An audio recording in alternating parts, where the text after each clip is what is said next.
Sinasagat niya kami na parang linta. Para sa kanyang anak at manugang. Si Teresita, 78, ay isa lamang mahirap na biyuda. Isang pabigat na kailangan ng mawala. Binalak nilang ideklarang wala na siya sa katinuan, itapon sa isang home for the aged, at kamkamin ang lahat.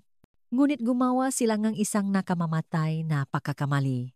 Lingit sa kanilang kaalaman, mayroon siyang lihim na yaman na nakakahalaga ng 300 milyong piso, at lalo nilang hindi alam na ang tahimik na babaeng kanilang hinahamak ay siya pa lang nahahanda ng isang perpektong patibong.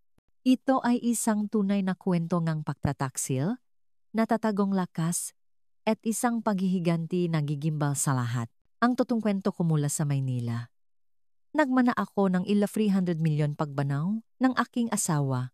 Mabuti na lang, wala akong pinaksabihan dahil isang linggo matapos ang kasal ng anak kong lalaki, dumating ang manugang ko kasama ang isang notaryo at mga blangkong papel para pirmahan ko. Akala niya mahirap ako. Ngumiti lang ako. Hinayaan ko siyang isipin iyon. Bakit pa siya nandito? Sinasagat niya kami na parang linta. Ilagay na lang natin siya sa isang home for the aged. O mas mabuti, ipa-commit natin. Nanigas ako sa kinatatayuan ko sa pasilyo, mamasa-masa pa ang mga kamay mula sa tuwalyang isinabit ko lang. Hindi nila alam na nakikinig ako. Hindi nila kailanman nalaman. Ang masalitang iyon ay mas tumama sa akin kaysa sa malamig na baldusa sa aking paanan. Dapat ay, umalis na lang ako.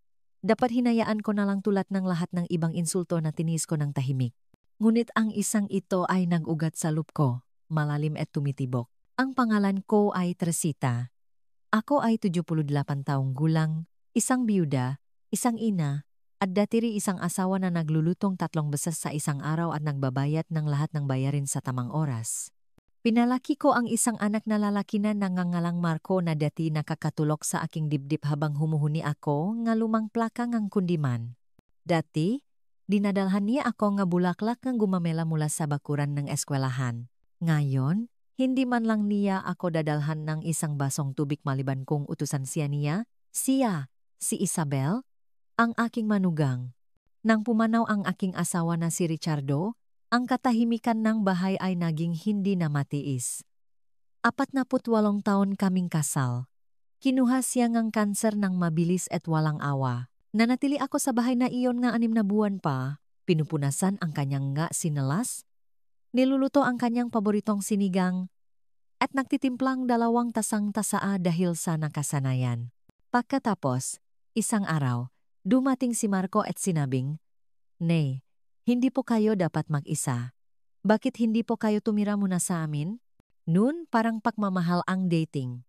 Malugot akong tinanggap ni Isabel na may ngiting na pakalapat na halos sumakit ang dibdib ko. "Siyempre po, Tita Teresita," sabi niya. Hawak ang 2 kong kamay na para akong isang babasajing porselana. "Gusto po namin kayong makasama rito." Ipinajimpla niya ko sa labat at naglabas dagdag naunan para sa aking likod. Naglagay pa si litrato ni Ricardo sa estante sa sala. Naalala kong umiyak ako ng gabing iyon. Iniisip kung gaano ako kaswerte na ang anak ko ay nakapag-asawa ng isang babaeng napakamaalalahanin. Ngunit ang kabaitang tulad niyon ay hindi nagtatagal kapag ito'y kunwari lamang. Sa simula, maliliit na bagay lang. Inilipat niya ang aking mga lalagyan, kasaa mula sa unahan, ng kabinet patungo sa pinakamataas na estanta. "Nag-ayos lang po kami," ngiti niya. Pagkatapos, tinanong niya kung maaari akong mag-vacuum tuwing hapon habang nagtatrabaho sila. Siyempre, ginawa ko. Tiniklop ko rin ang kanilang mga labada dahil sabi ni Isabel, masyadong mahal ang serbisyo ngang katulong. Gabi-gabi akong nagluluto ngang hapunan. Minsan nagpapasalamat si Marco, minsan hindi. Pagkatapos, isang umaga, sinubukan kong buksan ang ref at tumunok ito. Mayroon itong child lock code. Tumawa si Isabel at sinabi, "Ay, naku, pasensya na po. Kailangan naming secure dahil sa food trekking diet na yan." Sabi niya'y parang wala lang. Ngunit nakita ko siyang sumulyap kay Marco at yumuko naman ito sa kanyang telepono. na kukunwaring hindi napapansin. Nagsimula akong magtagungang skyflake sa drawer ngang aking kwarto. May mga araw na kakaiba ang lasa ta. Minsan, nagising akong groggy sa sopa nang hindi ko naalala kung paano ako napunta ron. Tuyo ang aking bibig at umikot ang aking ulo. Tinanong ko si Isabel kung anong nangyari at sabi niya, "Naku, baka nakaidlip lang po kayo. Tumatanda na po kayo, tita. Normal lang po yan." Malumanay ang kanyang boses, halos naawa, ngunit ang kanyang nga mata ay matalim, nakalkula. Simula noon, ako nang naktitimplang ang sarili kong saa. Dahan-dahan, nakbago ang bahay sa paligid ko, nawala ang luma kong silya. Ibinenta namin sa Facebook Marketplace, sabi ni Isabel. Hindi kasi bagay sa aesthetic. Ang litrato ni Ricardo ay nawala sa estante. Ang cookbook ng pamilya ko, nawala raw nung na general cleaning. Hindi nila ako kailanman tinanong kung ano ang gusto kong itago. Ang pangalan ko ay hindi na nababanggit sa mga usapan tuwing hapunan. Naging parang ugong na lang akong isang appliance, napapansin lang kapag nasira o nakaharang. Gayunpaman, nanatili akong tahimik. Sabi ko sa sarili ko, ito'y isang pagbabago lamang. Pag-adjust, ang pagluluksa ay ginagawa kang sunod-sunuran, pasensyosa, hangal. Ngunit nang umagang iyon, nang marinig ko siyang sabihin ang magasalitang iyon, sinasagat niya kami na parang linta. May pumitik sa loob ko. Naalala ko ang paraan ng pakakasabi niya, tila bagot at inis, na parabang isa akong pangit na mansa sa kanilang alpombra sa sala. Sumilip ako sa kanto, maingat na hindi gumawa ng ingay. Nakaupo si Isabel sa hapakainan, ang mga daliring may manicure naglilipat ng pahina ng isang makintab na magasin. Nakatayo si Marco sa malapit, alanganin at tila walang pakialam gaya ng dati. "Seryoso ako, Marco?" Pagpapatuloy niya, tinatapik ang kuko sa kanyang tasa. "Walang naitutulong, ang nanay mo. Natutulog, kumakain, at paggalagala na parang multo. Hindi ako pumirma para maging tagapag-alaga. Bahay natin to, buhay natin. Gusto nating makaanak. Kailangan natin ngang espasyo. Hindi natin magagawa yon habang naglalagi siya rito." Bumuntong hininga si Marco, ngunit hindi siya tumutol. "Hindi yan," sabi niya ng pabulong. "Hindi yan," sabi ni Isabel. "Masyado na siyang pagod para lumaban. Kailangan lang natin ng medical certificate o kung ano. Malapit na rin naman siya dun. Nakita mo kung gaano siya kalito nung nakaraang linggo." Hindi ako nalilito. Gising ako ng 36 oras dahil sa pampatulok na inihalo niya sa inumin ko na nag-iwan sa akin ng pakahilo at pakabalisa, pero nilinis ko pa rin ang kanilang banyo. "Ipa-evaluate natin siya," patuloy ni Isabel, "at kung maganda ang resulta, itutuloy natin. Conservatorship o kung ano man. Sa edad niya, madali ang lulusot." Hinaplos ni Marco ang kanyang numinipis na buhok. "Hindi ko alam, Isabel. Nanay ko pa rin yan." Lumapit si Isabel, bumaba ang boses, ngunit matalas. "Hindi mo na siya nanay, pabigat na siya. Tignan mo nga siya." Kinakausap ang sarili, nakakalimot, halos hindi na kumikilos. Nasa hukay na ang isang paa, at hindi ako maghihintay na hilahin niya tayo pababa. Dun ako umatras, kumakabog ang puso. Tahimik akong bumalik sa guest room at umupo sa gilid ng kama, nanginginig ang makamay, umiikot ang isip. Gusto nila akong mawala. Hindi? Gusto nilang ideklara akong wala sa tamang pag-isip? Gusto nilang ipamigay ako na parang isang abandonadong kasangkapan para makuha nila ang kontrol sa ano? Naisip ko? Ano ang akala nilang mayroon ako? Akala nila mahirap ako. Magaling. Hayaan ninyong isipin iyan. Hindi nila kailanman tinanong kung ano ang iniwan ni Ricardo. Hindi nagtaka kung bakit hindi ko i-withdraw ang laman ng joint account namin. Hindi nakita ang nakakandadong drawer sa aking mesa kung saan ko itinatago ang kanyang huling habilin. Ang habilin na napangalan sa akin bilang ng isang benepisyaryo ngang liburu-bulu-ribu sa mga investment at real estate. Tahimik na naibenta isang taon bago siya pumanaw. Hindi nila alam. Hindi sila nagtanong. At ngayon gumawa sila ng isang malaking pagkakamali. Akala nila nakisa ako, ngunit hindi. mayroon pa akong isang bagay na wala sila. Alaala. At naalala ko ang bawat salitang sinabi niya noong akala niya'y masyado na akong matanda para maging mahalaga. Naalala ko. At hindi ko malilimutan. Sa mga unang araw ngang paglipat ko sa kanila, sinubukan kong maging kapakipakinabang. Gabi-gabi akong naglulutong hapunan nagtutuping ang ngalabada bago sila umuwi at sinisiguradong malinis at tahimik ang bahay. Pinunasan ko ang mga estante, kinuskos ang bathtub, at inayos pa ang kanilang pantry ayon sa kulay. Hindi pagmamataas ang nag-udyok sa akin. Ito ay para mabuhay. Kung magiging kapakipakinabang ako, kung magiging parang palamuti na lang ako sa dingding, baka hayaan nila akong mamuhay ng payapa. Walang nakakaalam na pag-ari ko ang bahay. Pagkamatay ni Ricardo, lahat ay inilipat sa pangalan ko, kasama na ang titulo ng bahay na tinitirhan ngayon ni Marco. Binili namin ito nung nagsimula siyang magkolehiyo. Inisip na maring maging investment para sa kanyang kinabukasan, ngunit hindi namin sinabi sa kanya. Nakasundo kami ni Ricardo na ang ilang bagay ay dapat pahirapan, hindi ibinibigay na parang kandi tuwing Halloween. Kaya nang lumipat sina Marco at Isabel pagkatapos ng kanilang kasal, hinayaan naming maniwala silang ito ay isang mapakbigay na paupahan mula sa isang hindi kilalang benefaktor. Ako ang nagbabayad ng buwis, ng maintenance fees, pati ng ang bill sa tubig, lahat sa pamamagitan ng isang trust, walang nagtanong, walang nagpasalamat. Gustong isipin ni Isabel na siya ang reyna ng bahay. Mahilig siya sa mga muebles na pastel at mga renovation na istilong Pinterest. Madalas akong umuwi na natuklap na ang wallpaper, napalitan ang nga cabinet, at napinturahan ang nga pader ng iba't ibang kulay ng bigay na hindi ko mapangalanan. Amoy aparador at lumaka. Sabi niya sa akin isang umaga habang nakatayo ako sa pasilyo hawak ang isang basket ng malinis na tuwalya. Wala akong sinabi. Bumalik na lang ako sa laundry room. Nasisiyahan siya sa pagpapahiya. Nasa paraan iyon ng malakas niyang pagtatama sa akin kapag may mga bisita. Hindi po, tita, espresso machine na po ang ginagamit natin, hindi na yang lumang coffee maker.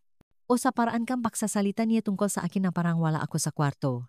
Sa isang hapunan kasama ang dalawa niyang kaibigan, sinabi niya, promise, ang pagkakaroon niya rito ay parang nakatira sa isang museo.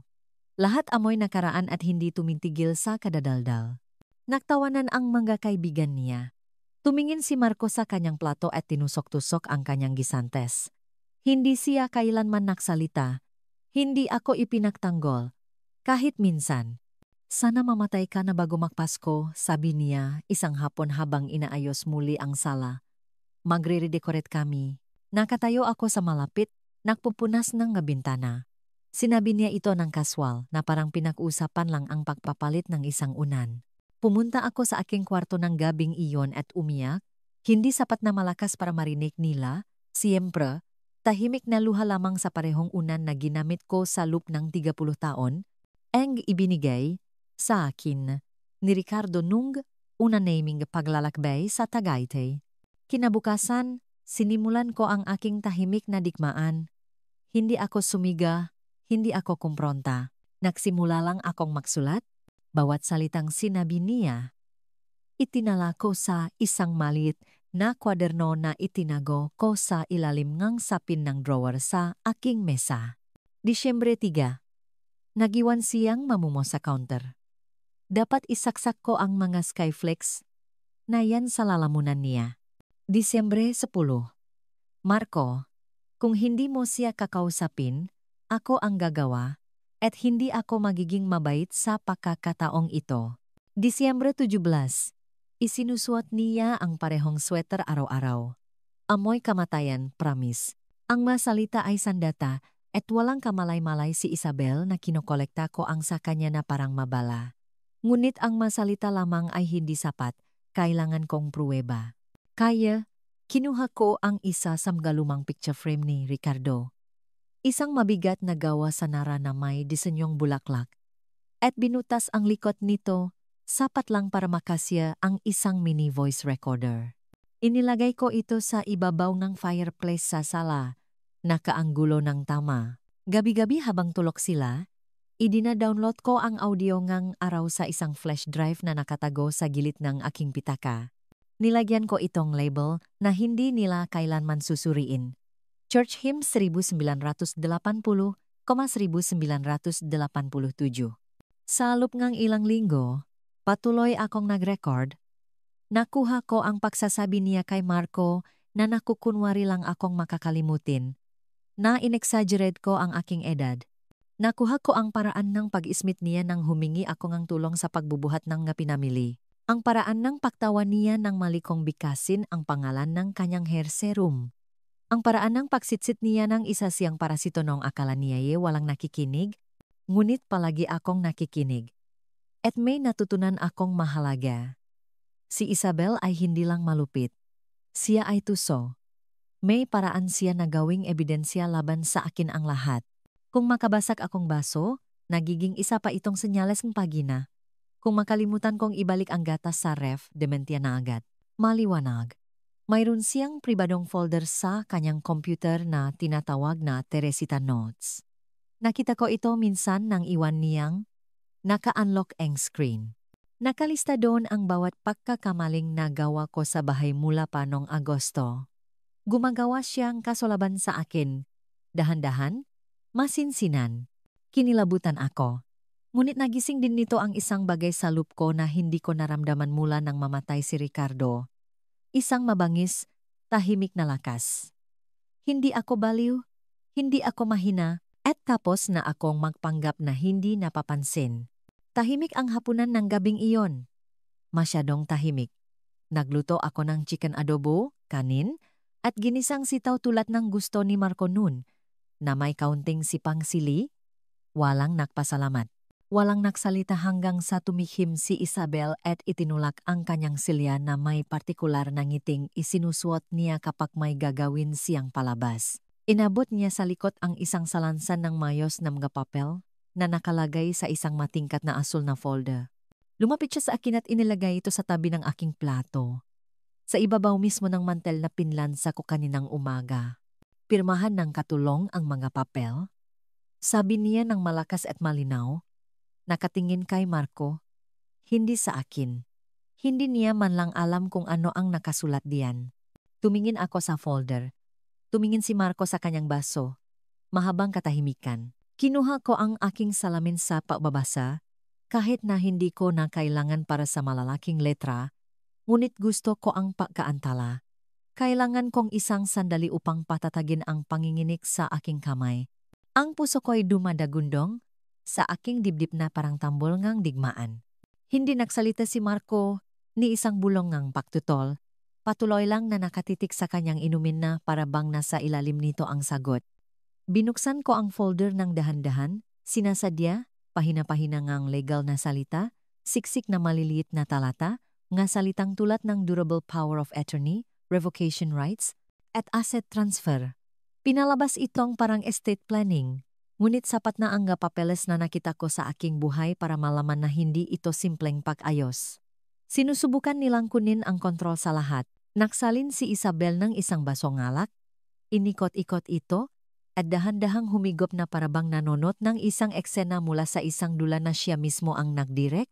Financial housekeeping lang yan. Sabi niya ng magaan, na parang nagtanong ako.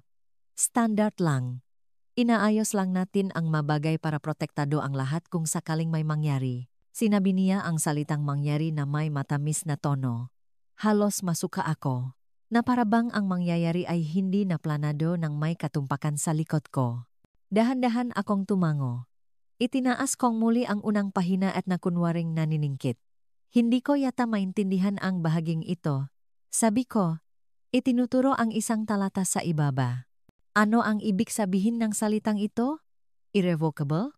Tumawa si Isabel. Hindi mabait. Ibig sabihin lang niyan. Pinapadali nito ang mga bagay sa hinaharap. Legal talk lang yan. Huwag kang mag-alala. Bumaling ako kay Marco. Alam mo ba kung ano ang nasa loob nito? Sa wakas ay tumingala siya. Nanlalabo ang nga mata. Okay lang yan. Nay, para lang matulungan ka namin. Ngumiti ako ng bahagya at naglipat ng isa pang pahina. Nanginginig ang aking mga kamay. sapat lang para maging kapanipaniwala. Kailangan ko bangang abogado para tingnan ito. Nanigas si Isabel, hindi na kailangan. Nagtanong na kami sa isang tao. Malinis lahat. Pinapasimpla lang natin ang mabagay. Mahina akong tumawa. Kung sa bagay, tama nga naman. Hindi na ako kasing talas ng dati. Ang kasinungalingang iyon ay dumulas sa aking malabi na parang sutla. Naniwala sila ng walang kurap. Akala niya pipirma ako ng gabing iyon?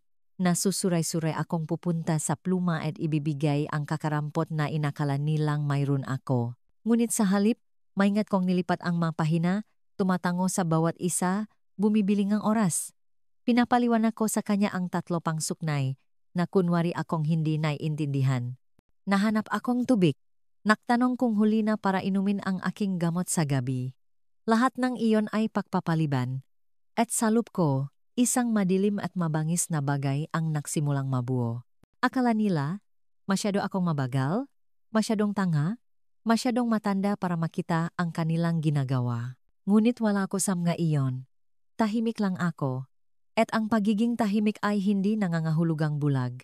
Nang gabing iyon, nanatili akong gising sa aking kwarto, nakatitik sa kisame, paulit-ulit sa aking isipan ang mga salita sa mga dokumento. Gusto nilang ang buong kontrol sa pananalapi. Kung pipirmahan ko ang paketeng iyon, maari nilang ibenta ang bahay, ubusin ang mga account, at ilipat ako sa isang pasilidad ng walang pahintulot ko. Inilabas ko ang aking journal at isinulat ang petsa, oras, at kung ano ang sinabi ni Isabel, salita sa salita. Pagkatapos, kinuha ko ang flash drive mula sa pinagtatagwan nito at nag-backup ng audio ng gabing iyon mula sa frame recorder. Malinaw ang kanyang boses. Hindi niya man lang alam kung ano ang nakasulat diyan. Gusto nilang maglaho ako nang walang laban. Ngunit wala akong balak na maglaho ng tahimik. Sinimulan ko ang sarili kong plano ng gabing iyon habang nakaupo akong mag-isa sa aking kwarto, nakikinig sa kanilang mahinang tawanan sa ibaba. Hayaan ninyong isipin na hindi marunong magbasa ang katulong. Hayaan ninyong isipin na pipirma na lang ang matandang babae. Nagsimula ito sa isang ngiti, tulad ng karamihan sa mga patibong ni Isabel. Nag-schedule kaming mabilis na check-up para sa inyo, Tita Teresita. Sabi niya isang umaga habang kumakain kami ng tuyong tinapay sa gitna ng tahimik na tensyon para lang mamonitor ang blood pressure at pangkalahatang kalusugan ninyo. Alam nyo na, sa edad nyo, mahalagang laging una sa mga pangyayari. Ginawa niyang napaka-reasonable pakinggan, napaka-maalalahanin, na para bang ako pa ang humiling. Tumango si Marco halos hindi tumitingin sa akin. Routine lang yan, Nay. Inirekomenda ngang kaibigan ni Isabel ang isang klinika. Magagaling daw sila sa senior care. Alam kong mas mabuting hindi tumutol. Ang paglaban ay lalo lang magpapakain sa kanyang pag-arte. Tumango ako, ngumiti pabalik, at humigop ang aking taang ang taan na ako na mismo ang gumagawa. Palagi. Ilang linggo na ang nakalipas mula nang tumigil akong hayaan si Isabel na magsilbi sa akin ng kahit ano. Ang appointment ay itinakda sa Bayernes ng hapon. Si Isabel mismo ang nahatid sa akin doon. Nakaswat siya ng beige na sweater at malalaking salamin sa araw. Ang kanyang boses ay mataas at peka ang kasiglahan sa buong biyahe. Ang ganda ng lugar na ito, sabi niya, habang lumiliko sa isang tahimik na medical complex na nakatago sa likod ng isang hilera ng mamahaling kondominium. Sidra Santos ay napakabait. Magugustuhan niyo siya. Ipinak niya ang kotse at lumibot para buksan ang aking pinto na parabang ako ay isang pinarangalang panauhin, hindi isang bilanggo na dinadala sa sarili niyang patibong. Sa loop, binati kami ng resepsyonis ng isang masayang ngiti at isang clipboard. Napansin ko na walang mga chart sa dingding tungkol sa kalusugan ng puso o kolesterol. Walang mga poster tungkol sa presyon, gugo o arthritis. Sa halip, lahat ay parang polyeto para sa paghinangang pag-isip. Pag-unawa sa maagang dementiya, paano maghanda para sa pagawalangang alaala, dapat bang isaalang-alang ang conservatorship?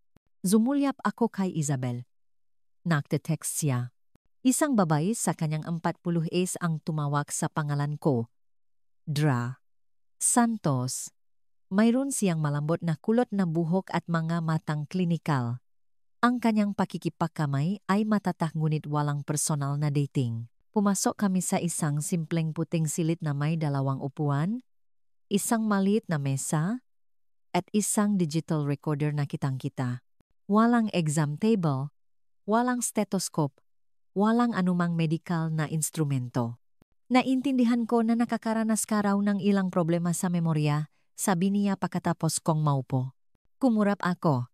Hindi, medyo matalas pa naman ang isip ko. Katatapos ko lang magbasang isang nobela noong nakaraang linggo. Ngumiti ng bahagya si Dra. Santos na parabang may sinabi akong mahalaga ngunit walang kaunayan. Gusto lang naming gawin ang ilang maikling paksusuri. Walang nakaka-stress. Nagsimula siya sa isang memory test. Mga pangalan, numero, maikling pagkakasunod-sunod. Sumunod ang oryentasyon anong araw ngayon. Sino ang Pangulo? Saang lungsod kami? Sinagot ko lahat ng tama. Sumunod ang abstraction. Kung ipapaliwanag mo ang kasabihang, huwag iyakan ang natapong gatas, ano ang ibig sabihin nito?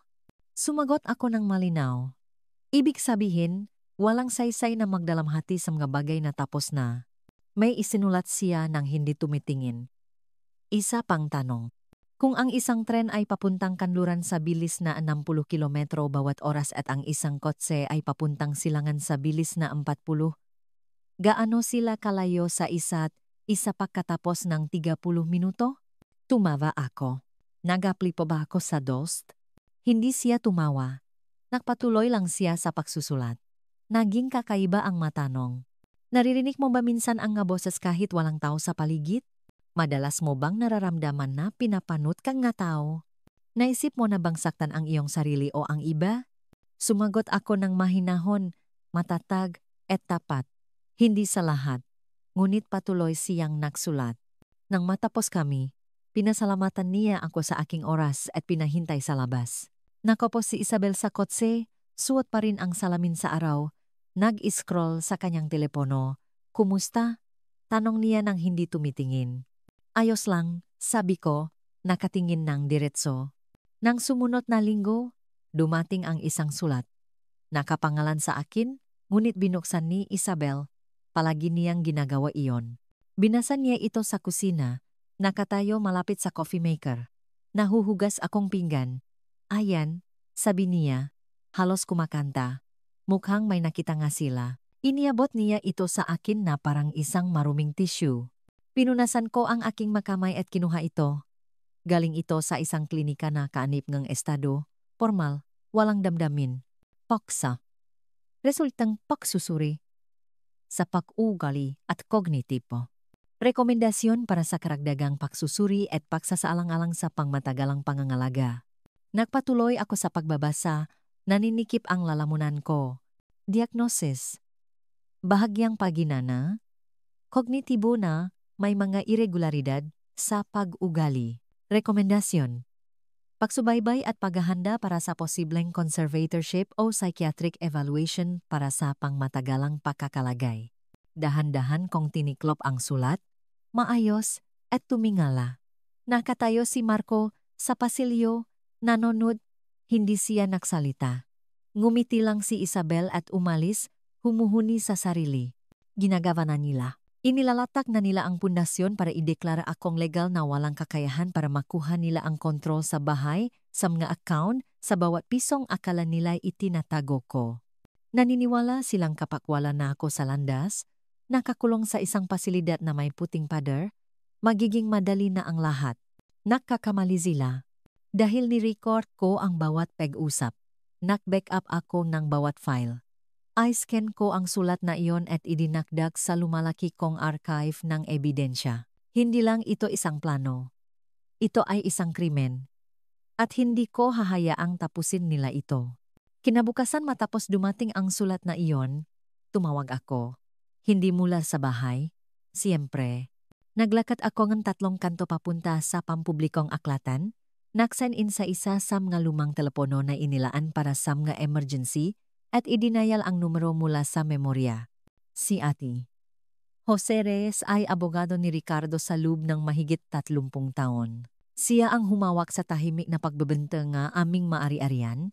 Sa paglipat ng aming portfolio at sa huling habilin na nakpangalan sa akin bilang nag-isang benepisyaryo sa lahat ng pinahirapan ni Ricardo, lahat ng epalimu 300,000 nito. Hindi nagtitiwala si Ricardo sa pera kaninuman, kahit kay Marco. Pero si Ate Reyes, alam niya ang bawat linya ng aming kwento. Teresita, sabi niya nang sagutin ang tawag, ang kanyang boses ay parang makinis na graba. Hinihintay ko ang tawag mo. Nakita kami nung Bayern sa isang tahimik na opisina sa Ortigas Center sa pagitan ng isang dentista at isang panaderya. Ipinagtimpla niya ako ngang chamomile tea at isinara ang mga blinds bago kami nagsalita. Inilabas ko ang USB flash drive, ang maliit na itim na kwaderno, at isang salansan ng nakaprint na email, sulat, at mga kopya ng tinatawag na medical report. Pagkatapos ay inilabas ko ang recorder mula sa bulsa ng aking Amerikana. Nakikinig siya. Sa loob ng halos 2 oras, lumalamig ang kanyang nga mata sa bawat clip. Paulit-ulit na umalingaw-ngaw ang boses ni Isabel. Isa siyang parasito. Hindi niya man lang alam kung ano ang pinipirmahan niya. Ipakomit na lang natin siya. Nang matapos ito, huminga ng malalim si Ate Reyes. Naging pasensyosa ka. Sabi niya, sobra pa nga. Ito ay planadong pang-abuso sa nakatatanda. Teresita, ito ay kriminal. Tumango ako. Sinusubukan niyang ipawala ako. Hindi, pagtatama niya. Sinusubukan niyang ipawala ka ng legal. Gusto niya ng power of attorney. Kapag nakuha niya iyon, maaari niyang ibenta ang iyong bahay, isara ang iyong na account, at ilagay ka kung saan niya gusto. At wala nang magagawa ang sinuman pagkatapos. Hinigop ko ang aking kailangan kong itigil ito ng tahimik ngunit permanente. Sumandal siya. Sisimulan ko sa mga background check. Mautak siya. Pero kung ginawa na niya ito dati, malalaman natin. 2 linggo pagkatapos, tumawag si Ate Reyes. Hindi siya nagsabi ng hello. Sa halip, sinabi niya, ang tunay niyang pangalan ay hindi Isabel. Natuwid ang aking gulugot. Pinigil ko ang aking hininga. Ang legal niyang pangalan ay Celia Howard. Isa lang ang Isabel sa 5 alias na ginamit niya sa nakalipas na 10 taon. 3 beses na siyang ikinasal bago nito na nakumpirma namin. 2 sa mga asawa ay higit sa 30 taon ang tanda sa kanya. Parehong namatay sa loob ng 1 taon ng kasal. Mga sanhingang pagkamatay, natural causes, sabi niya ng may pait. Isang inatake sa puso, ang isa ay nahulog sa hagdan. At ang insurance? Sa parehong kaso, ang mga biyuda ay nakakolektang malalaking life insurance payout sa loob ng 90 araw, halos $250,000 bawat isa. Ibinaba ko ang telepono at ipinikit ang aking nga mata. Hindi lang ako nakatira sa isang mapanlinlang na manugang. Nakatira ako sa isang profesional na mandaragit. Nagpatuloy. Si Ate Reyes, nasa ilalim siyang tahimik na investigasyon sa Pampanga, ngunit walang sapat na ebidensya para mahatulan. Mukhang nagpapalit siya ang lokasyon tuwing 18 hanggang 24 na buwan, nag-asawa, nangongolekta, tapos naglalaho. Et ang anak ko? Mahina kong tanong. Huminto si Ate Reyes. Hindi siya inosente. Hindi siya ang utak, pero alam niya ang ilan dito. May paper trail.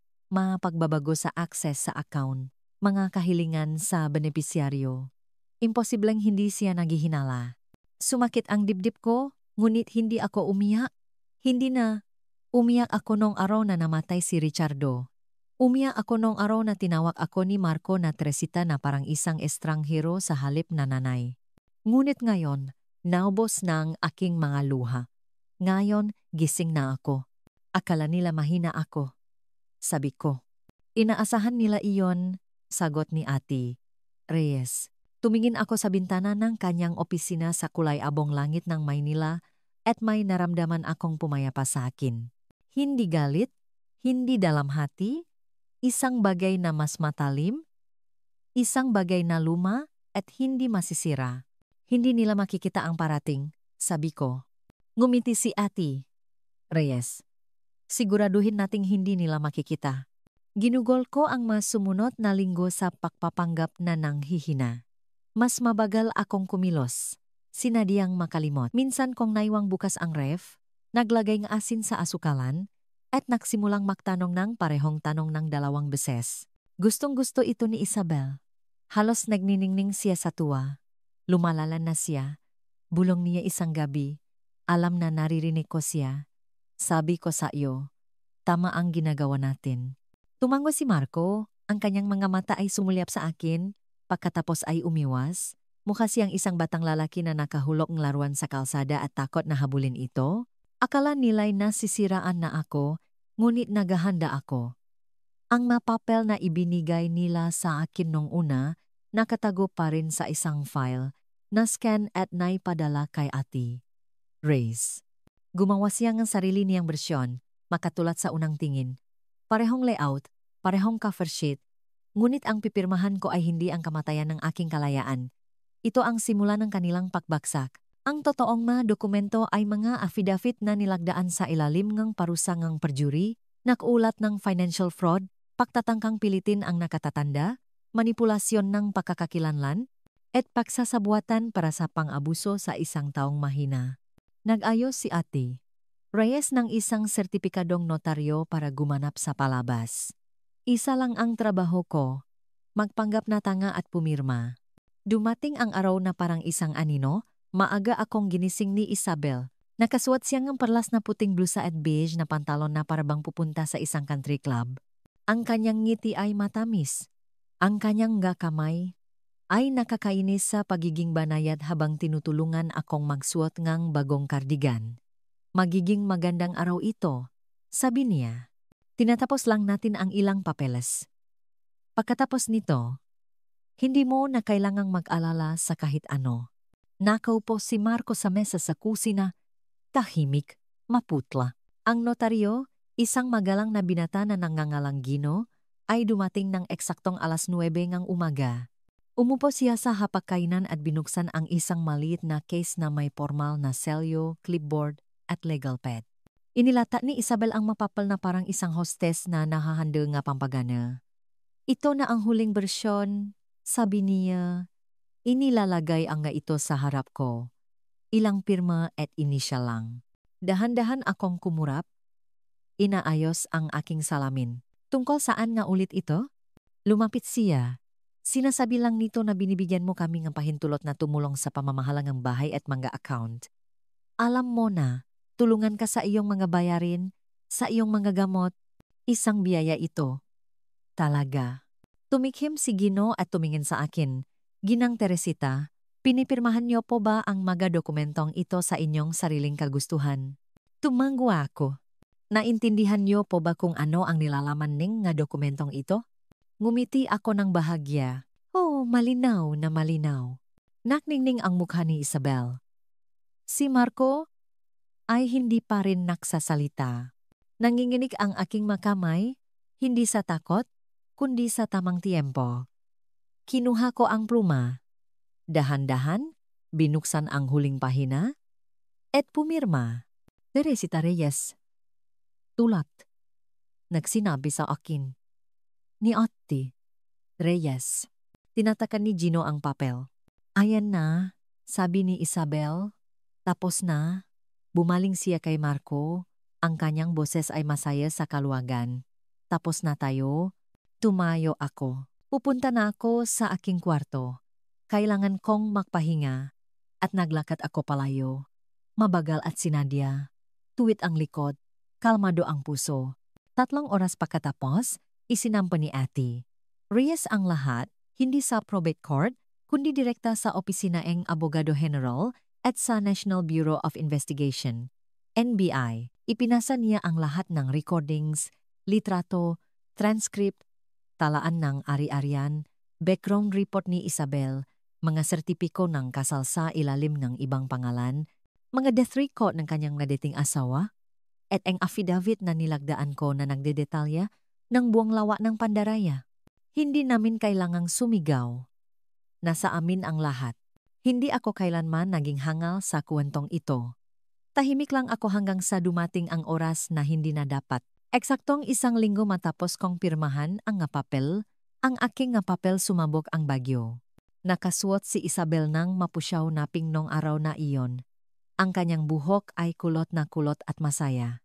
Ang kanyang ngalabi ay pininturahan ng malambot na tsoral. Mukha siyang isang babae na hindi kailanman nagtaas ng boses o nagdabok ng pinto. Isang babae na dinadalhan ng bulaklak ng kanyang nga anak. Kahit wala siya nito, ang taunang pulong ng Parent-Teacher Association, PTA ng eskwelahan ay ginaganap sa isang simpleng gymnasium hindi kalayuan sa aming subdivision. Inimitahan si Isabel na magsalita. Isang maikling 5 minutong puwang bago ang botohan para sa ulirang inangang taon, isang parangal na ibinibigay ng distrito para kilalanin ang kahusayan sa pagiging magulang at serbisyo sa komunidad. Siguro akala niya magsisimula na ang kanyang victory lap. Inihatid siya ni Marco doon. Nakasuot siya ng navy blazer at may nawawalang ekspresyon. Pinanot ko sila mula sa kabilang kalye, nakaparada sa likod ng sedan ni Etty Reyes. Nakasuot ng lumang trench coat at malapat na sombrero. Walang nakapansin sa akin. Wala namang nakakapansin sa akin kapag ayaw ko. Sa loob ng gymnasium, nakaayos sa malinis na hanay ang mga folding chair, may isang pansamantalang entablado. Ang mga nanay sa PTA ay abala sa mga banner at papel na name tag. Kinuha ni Isabel ang mikropono. Ngumiti siya sa mga manunod na parang isang reyna sa umagang ng Pasko ng pagkabuhay. At pagkatapos, bumukas ang nga pinto. 2 lalaki na nakasuot ngang madilim na suit ang unang pumasok. Sa likod nila, mga unipormadong pulis. Natahimik ang buong silid. Nagkaroon ngang mapahinga. Isang silya ang umusok paatras. Isang ina ang napahawa sa kanyang maperlas na parang eksena sa pelikula. Celia Howard. Sabi ngang mas matangkat na ahente. Ikaw ay inaaresto para sa identity fraud, pagsasabuatan para sa pang-abuso sa nakatatanda, pagtatangkang pagnanakaw sa pananalapi, at interstate insurance fraud. Kumurap si Isabel. Minsan, 2 beses. Pagkatapos ay nawala ang kulay sa kanyang mukha. Hindi ko maintindihan. Nanginginig niyang sabi. Basak ang boses. Siguradong may pagkakamali. Nakatayo si Marco sa tabi niya, hindi kumikilos. Bumukas ang kanyang bibig. Ngunit walang lumabas. Natunog. Lumapit ang nga ahente. Binasa ang kanyang nga karapatan. At pinosasan ang kanyang nga pulso. Kumislap ang tesapa. Naklik ang nga kamera. May nakrecord ng lahat sa telepono.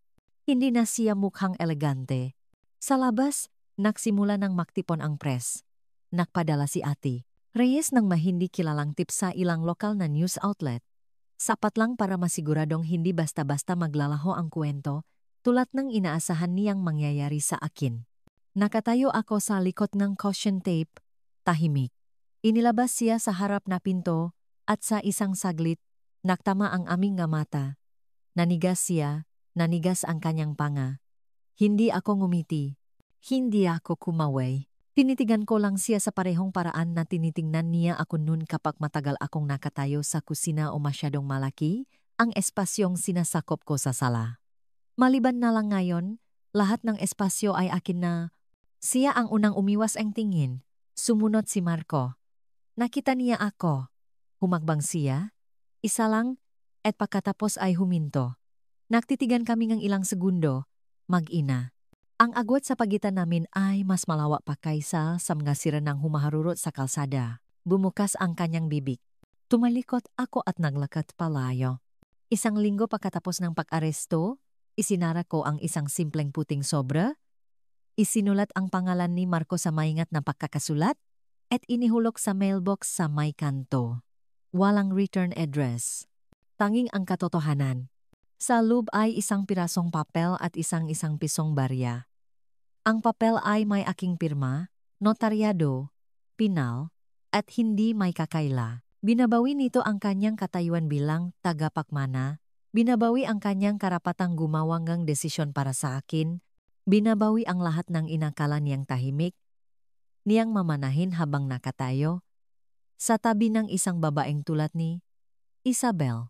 Para sa iyong pananahimik, isinulat ko sa itaas ng barya. ito lang ang makukuha mo? Hindi ako umasang ng sagot. Ngunit 3 araw pagkatapos, may kumatok sa aking pinto. Hinayaan ko itong tumunok ng 2 beses bago buksan.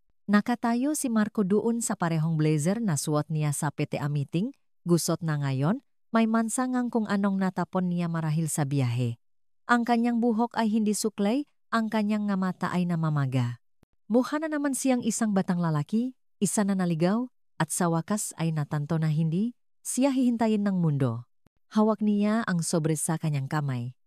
Nay, bulong niya. Pakiusap, wala kong sinabi. Humakbang siya. Hindi ko alam na ganito kalala. Ibig kong sabihin, hindi ko alam kung ano talaga ang kaya niyang gawin. Akala ko tinutulungan ka lang namin. Sabi niya may sakit ka, na humihina ka na raw. Sumandala ko sa amba na pinto. Sabi niya, pinoprotektahan ka lang namin. Patuloy niya, na ginagawa namin ang tama. Bumasak ang kanyang boses. At naniwala ako sa kanya. Tiningnan ko siya nun. Hindi bilang aking anak. Hindi bilang batang lalaki na dating nagdodrawing ng nga robot sa aking listahan ng bibilhin o natutulok na nakasandal ang ulo sa aking balikat sa mahabang biyahe. Tiningnan ko siya bilang ang lalaking naging siya. Pasibo, sadyang bulag, at komportable sa kalupitan basta't may kasamang malinis na kumot at isang tahimik na ina. Naniwala ka sa kanya dahil mas madaling maniwala sa kanya kaysa sa akin, sabi ko. Dahil hindi ako sumigaw. Dahil hindi ako nagmakaawa. Natakot ako, bulong niya. Sabi niya kung hindi namin gagawin, iwan niya ako. At akala ko mawawala sa akin ang lahat. Mas marami kang nawala kaysa sa inaakala mo. Sabi ko, humakbang pa siya. Pagkatapos, lumuhod siya. Hindi ito dramatiko. Walang mga hagulgol o pakpukpok ng kamao. Isang tahimik na pagbagsak lang, na parabang may sumuko na sa loop niya. Pakiusap, sabi niya, pakiusap, huwag mong gawin ito. Ikaw na lang ang natitira sa akin. Nakatayo ako ron ng matagal. Pagkatapos umatras ako at izinara ang gipinto. Hindi ko ito ibinaksak. Hindi ko ito ikinandado. Hinayaan ko lang itong sumara ng tahimik sa hamba, tulad ng laging ginagawa ng katahimikan matatag, pinal, at mas tapat kaysa anumang paumanhin. Nang gabing iyon, nagimpake akong 2 maleta, isang carry-on, at isang pasaporte na hindi ko panagagalaw sa loop nga 15 taon. Inayos na ni Ate Reyes ang lahat. Mga flight, tirahan, transfer. Nag-alok siyang sumama, ngunit tumanggi ako. Hindi ko kailangan ng kasama. Kailangan kong kalinawan. Malamig ang hangin sa umaga habang nakatayo ako sa bangketa at naghihintay ng sasakyan. Gumagalaw ang lungsod sa paligid ko tulad ng dati, maingay, mabilis, at walang pakialam. Ngunit payapa ang pakiramdam ko sa loop. Nakaugat, kalmado. Hindi ako nagiwan energy sulat. Hindi ako nagpalam. Sa airport, ibinigay ko ang aking tiket sa isang babae na magalang na ngumiti, hindi alam ang bigat ng dinadala ko sa aking dibdib. Ang flight ay mahaba, mayos. Hindi ako natulog. Nang lumapak ang eroplano sa El Nido, Palawan, ginintuan ang liwanag. Sa dumalo ito sa mga tubig na parang isang sikretong sa wakas ay isiniwalat. 2 lumabas akong terminal, nilanghap ang matalas na amoy ng alat at lumang bato, at ngumiti. Hindi ang ngiting dati kong ibinibigay kapag nagpapanggap na ayos lang ang lahat isang tunay, ang uri na naninirahan sa likod ng iyong dibdib hanggang sa araw na sa wakas ay maalala mo kung sino ka. Sumakay ako ng bangka papunta sa isang maliit na malapit sa isa sa mga lagoon.